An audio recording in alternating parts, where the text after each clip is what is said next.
Okay, guys, good morning. I thought I would share my labor and delivery story with the world and YouTube because I thought I had it pretty easy compared to the ones I've seen on YouTube. Like, so easy. Okay, so I come home from a friend's house. I cleaned and I cooked, and I felt really weird that day. I was so tired. And I went to lay down, which I couldn't lay in my bed because it hurt my back because I was so, like, freaking huge. It was ridiculous. Although my pre-pregnancy weight was 153, and that night I was weighing 197 pounds, I think. But that's not the point. I slept on the couch during my pregnancy, and it was amazing. It was so comfortable. But I went to bed at like 2 in the morning, and I did not feel good. I was tossing, I was turning, couldn't breathe. It was horrible. I finally fell asleep. I slept so deeply, but I kept waking up to these pains. And I knew it was pain, but I was so tired it wasn't registering how bad it really was. So when I finally got up at 8 o'clock in the morning, because it was hurting so bad, oh my God, the contractions just came and came and came. So I hopped up, got something to drink, went to get my fiancé. I was like, Victor, we have to go to the hospital. I'm having contractions right now. Right now. We gotta go. So he hops out of bed, freaking out, slamming stuff into just getting ready. Oh God. He was so excited. Like, so excited. He was throwing stuff in the crib, putting stuff in the baby bag, because we had gotten our baby bag ready for the hospital. But he decided we needed more stuff. I'm just not ready for this. So we go to get in our car, and our car won't turn on. It won't run. It won't start, nothing. So I'm sitting on the couch in pain. I mean, it didn't hurt as bad as I thought it would at first. I mean, it was tolerable. I just have to sit and breathe through it. But we had to call a friend, and that friend came and got us and took us to the hospital. So I got there about 9:30 in the morning. I got all sick. Oh, my ponytail's all messed up. Yeah, I just woke up, so ignore my ponytails. And I am ADHD, so ignore that. I keep getting off of subject. Anyway, 9:30, we get there. Get all settled in, good to go. I don't need an IV yet. I'm just sitting in pain. Family comes, my mother comes. She drove 4 hours straight from Tennessee to Indiana, which is an actual 7-hour drive, but she got there in 4 hours from the time I had called her.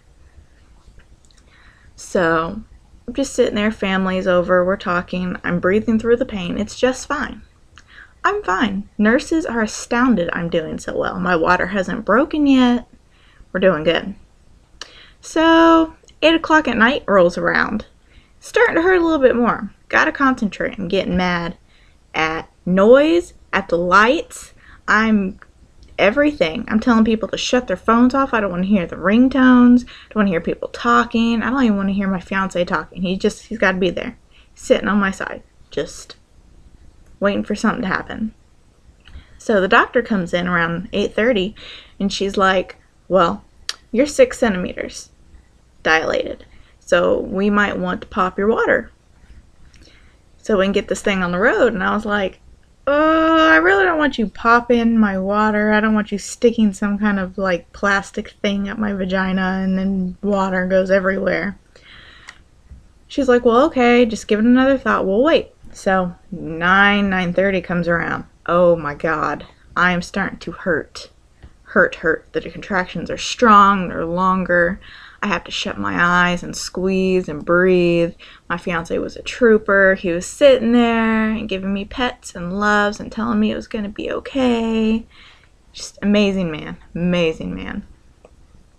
But they started coming so fast and so hard out of nowhere. I was screaming, and my water hadn't broke yet. I was doing okay until 9:30, and then my water broke. After that, all hell broke loose. Oh my God. I was pulling the bed apart with my arms, with my legs. I was hurting my fiance with my sharp nails. I was crying. I was shaking. It was getting to the point I was seeing stars in my vision. Like, it was fucking hurting. And my birth plan was natural. All natural. And I had been in labor for 13 hours. So tired. The doctor came in and she's like, well, maybe we need to get you an epidural. For those who don't know, I was leukemic at the time and I had ITP with a low platelet count, which meant epidural would it could numb my whole body. It could go up to my lungs to where I couldn't breathe, stop me from breathing. Wasn't supposed to have one, not allowed to have one. Well, my doctor was like, well, maybe we should consider before you go into like shock from pain. So we had a whole team of nurses come in, ready on standby if anything happened, because I agreed to the epidural because I was hurting so bad. I was crying. And I'm terrified of needles, and the thought of something going into my back was horrendous. Oh my God. So the anesthesiologist comes in. I ask him some questions, make me feel a little bit better, because I'm just waiting for something bad to happen as soon as he puts the needle and the catheter in there and the medicine. Well, he puts it in there. I'm crying. People have to try to hold me down because I'm in so much pain. I can't stay still. But I just suck it up, feel the needle go in a little bit, but I was in so much pain from the contractions, I really didn't give a shit. Really didn't give a fuck. No fucks were given. And as soon as that medicine hit me, my body relaxed. I was nice. It was like a high of some kind, like a happy high. I was like flirting with nurses. I was just like, you're so pretty and you're awesome and thank you and yeah. It was like midnight. So I was just laying there. I was so relaxed. I couldn't even sleep even though I was exhausted. I was just staring at the ceiling like, this feels amazing. Amazing. And then the doctor comes in, checks me. I'm 10 centimeters. It's time to push. So, I get up on my mom's on this side holding my leg, and my fiance's on this side holding my leg. And they're pulling him back, and I'm pulling him back, and I'm trying to push. And I keep my eyes closed the entire time I'm pushing so I can concentrate.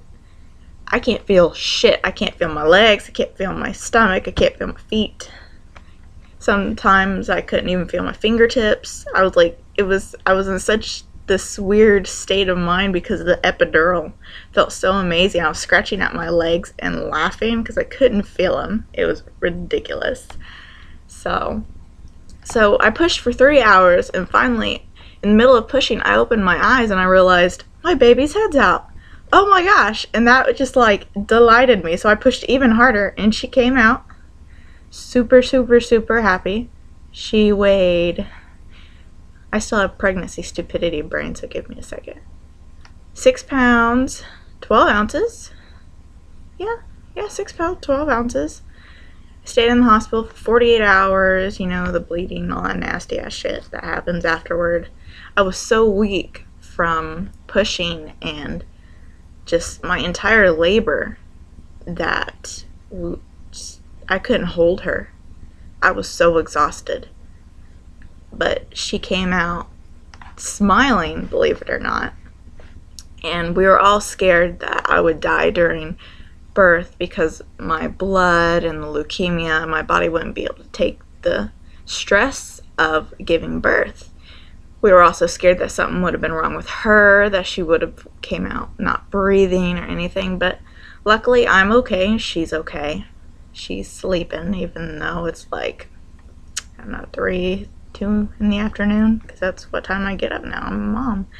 But yeah, we came home 2 days later, and we had a new baby to take care of.